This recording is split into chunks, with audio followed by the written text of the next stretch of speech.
Welcome to another FPL video. There's a lot to unpack here. I'm going to talk about Game Week 28 and the mistakes I've made, as well as some things to look forward to in Game Week 29, and I'm possibly looking to take a -8 hit and triple up on Spurs potentially. But what I would encourage all of you to do is to try to be patient and avoid making early transfers, because 12 Premier League clubs are involved in midweek action, whether it's in the Premier League or the Champions League. So unless you're going to be priced out, try not to make early transfers and be forced into taking extra hits or potentially being down to the bare bones. So let's just get straight into this video. I played the bench boost in Game Week 28 and it's been quite mixed bag. The way I see it with a bench boost is your entire 15-man squad, and in that case I'm quite happy, because if I hadn't have made those transfers in order to maximise my bench and in order to have the best team possible, at least in my opinion, then I wouldn't have got Saka's points. He got a nice return against Watford, and Heung-min Son also got a goal. He missed plenty of chances against Everton and should have got a very big return. And now everyone's going to be talking about Kulusevski and Kane,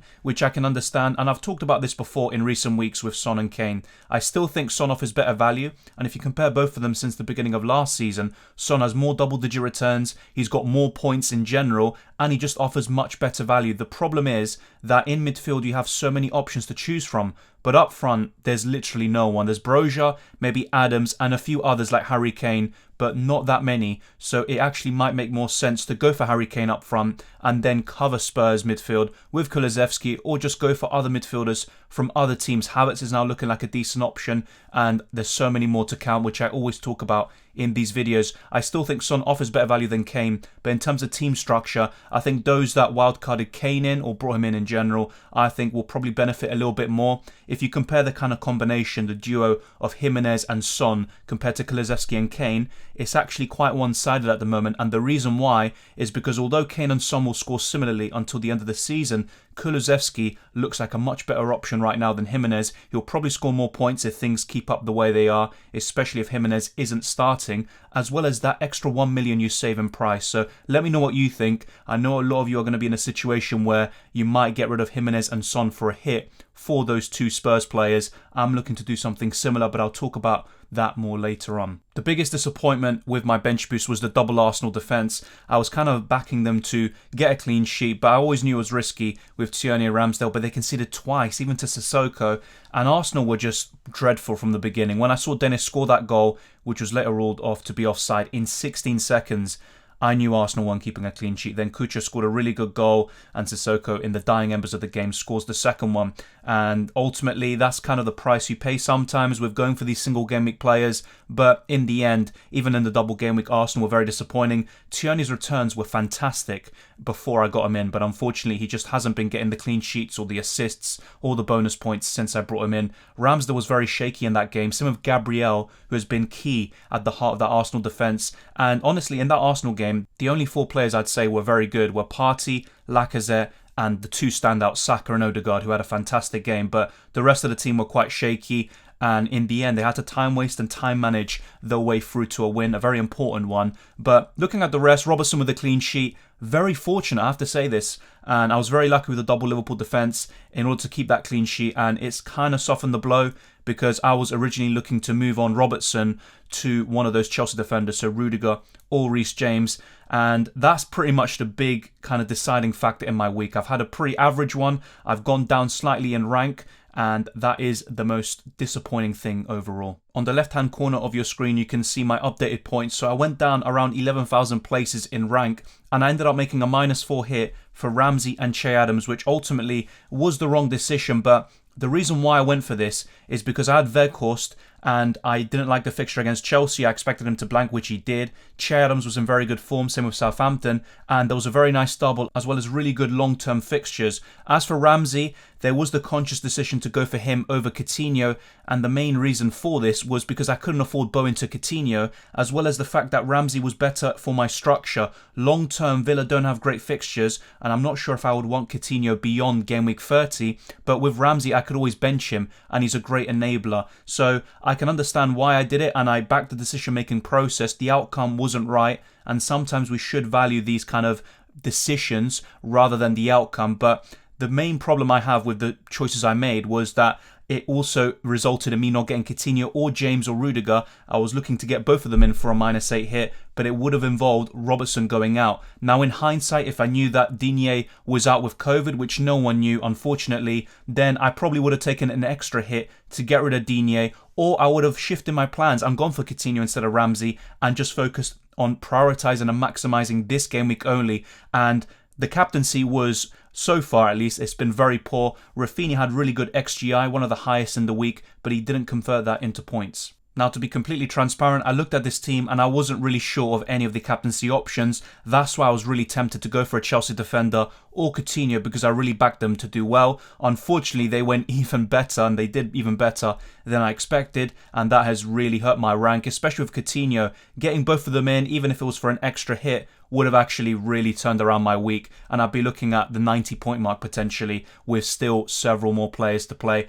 And yeah, it's going to be really tough to watch Coutinho and James just have at it in the second set of matches in Game Week 28, but that's the decision I made and I've got to live with it. And the main problems, really, it was kind of intensified with Jimenez being benched yet again. I didn't expect that. I thought he would start because Wolves have been struggling ever since Jimenez has been out of the team, and he's just still been missing out. And Wolves are looking really poor right now. I didn't expect them to lose 2-0 at home to Palace, and they did. So double Wolves defence has been looking shocking on the wild card. Before that, I had no Wolves players, and ultimately Wolves and their form, has dramatically dipped, and there seems to be a few problems there with Bruno Lager and the younger players. It was a fascinating interview that he gave. I was really happy with Trent and the double Liverpool defence. That's the thing that I do like about the fact that I didn't take the -8, because it would have been Robertson making way for James, and I like Robertson long term.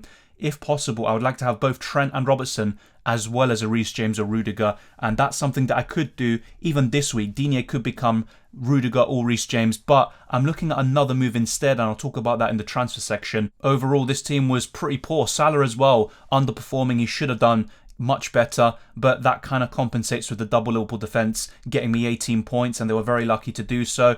Double Southampton attack was beyond shocking, but to be fair, I just don't have any trust in any strikers right now. That's why I'm happy to have Broja, because he's so cheap, and Harry Kane really is the big kind of missing piece to my forward line, and the rest I just don't trust at all. I was never sure of any of my captaincy options, and that's why the extra -4 would have definitely been worth it. And I think one thing I've done too much this season is think too much long term and not enough about the short term gains with a move like Coutinho or Reece James. But enough of all that, let's move on to Game Week 29, where the triple captaincy could be activated, and there are several options, not just Mohamed Salah, especially considering the form of all of these players, and also a possible -8 hit. As things stand, I have plenty of double game week players, so I've got Ramsdale and Tierney, I've also got Robertson and Trent, Salah and Son. The rest are single game week players other than Saka, but they're not too bad. So Rafinha's facing Norwich, but I just don't like Rafinha's form recently in FPL, and also Leeds are such an inconsistent team. They showed some really good signs of promise against Leicester,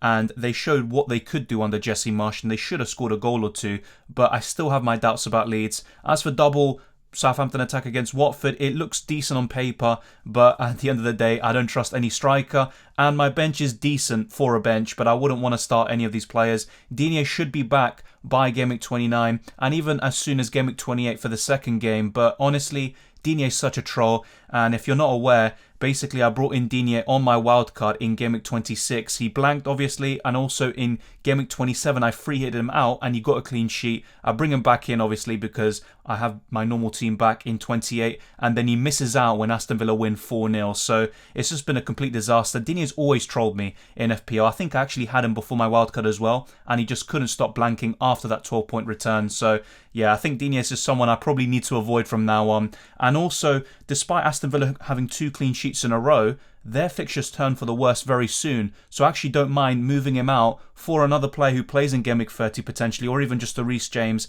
and then just sticking with it in the long term. Arsenal's defence have been very shaky recently, and I don't really expect a clean sheet against Leicester or Liverpool, but obviously one clean sheet will be more than welcome, and any returns from Ramsdale or Tierney will be much appreciated. This team looks good on paper, but I still think it's not that great. and you could arguably start Jimenez over Cody. And if Jimenez starts against Watford and I end up keeping him for game weeks 29 and 30, I don't think he's a bad option against Everton, who were absolutely abysmal against Spurs, and they could have lost by even more goals. That's how bad they were. And the triple captaincy, this is going to be a really interesting one. From the players at my disposal, Salah, Robertson, Trent and Son will be the top 4 picks. Now, Son is off form, yet he's still getting returns pretty much every single game, and I highlighted Son's consistency in recent videos, and I still think he offers better value than Kane, but it's really difficult to ignore Kulusevski and Kane's form, and Son has been missing quite a lot of chances. He's also been subbed off a bit early. I think he was yesterday because of the yellow card, but even under Conte,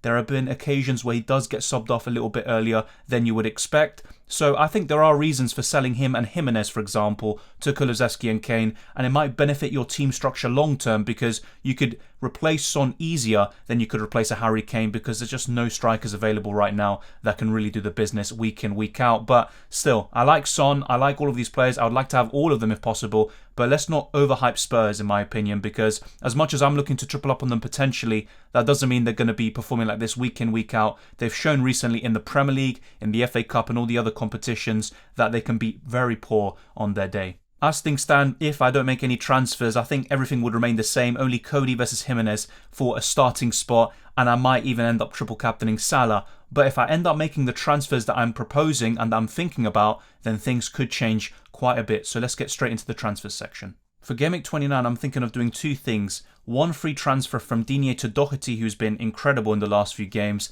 And even though he might not be the most nailed player, and I'm not a big fan of Spurs fullbacks, Doherty's form is very hard to ignore. He has a double in 29 and he also features in Game Week 30. So I think he could be really good value for money and a nice like-for-like replacement, which actually gives me a bit more funds in the bank. But I could also make 2 more moves. Jimenez and Heung-min Son for Harry Kane and Kulusevski, which I talked about quite a few times in this video. That would be for a -8 hit, and a lot of times these -8 hits end up being very beneficial for my team, but I end up just taking maybe the safer route or taking the -4 instead. But I am very interested in doing this, and a lot will depend on what happens in the second set of games in Game Week 28. So if Jimenez is benched once again against Watford, then I would have no qualms about selling him for Harry Kane and keeping Adams and Brozier in the long term, despite the fact that Jimenez features in Game Week 30, but if he's not going to start, then what is the point of having him at all? I also prefer Che Adams longer term than Jimenez with those fixtures, and also Adams has shown some very good form recently, so that would make more sense. But that's something that is subject to debate, whether I keep Adams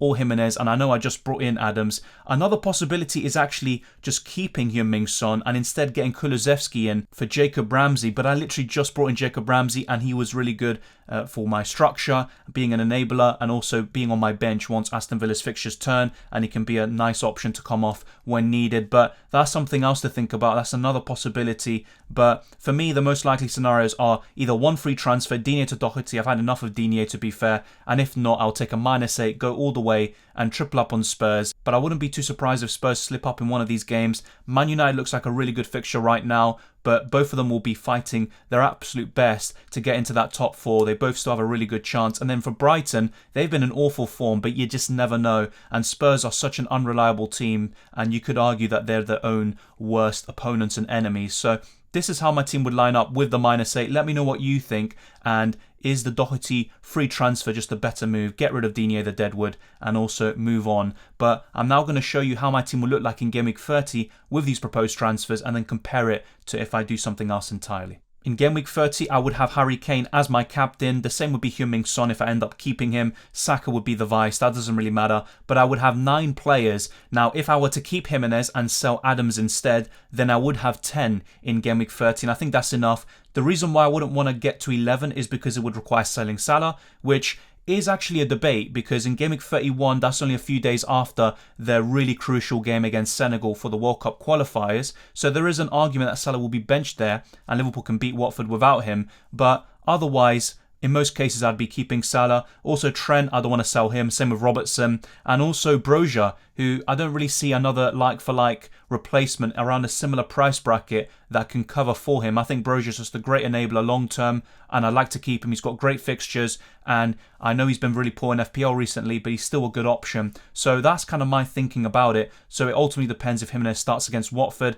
I still don't like Jimenez in general. I talked about this even weeks ago, but because of the double in 26, the double in 28, which is really good on paper, playing in every single game week, including game week 27, which was a blank, and also 30, that's what really made me go for him on the wildcard, but it has been a huge mistake, and unfortunately has cost me, and in hindsight, obviously Harry Kane would have been much better and changing the structure around a little bit more. But that's how my team would line up in Game Week 30 as well. It's really important. And if you are free hitting in Game Week 30, you can afford to make a few more aggressive moves. Maybe get a Chelsea defender in right now if you haven't already. I'm planning to avoid using the free in Game Week 30. I'm already well set up for that. But ultimately, there's a few Leicester players, for example, that could do really well. I don't have any of them, but I don't think it is actually necessary to go for a Jamie Vardy as well and maybe bounce between Kane and Vardy. I think that wouldn't make too much sense. Now I'm going to show you the alternative routes and how it would look in Game Week 29 and 30, but ultimately not too much would change. With just the one free transfer, Doherty would come in for Digne, and Jimenez, Cody and Ramsey would be my bench. Same with Jose Sarr.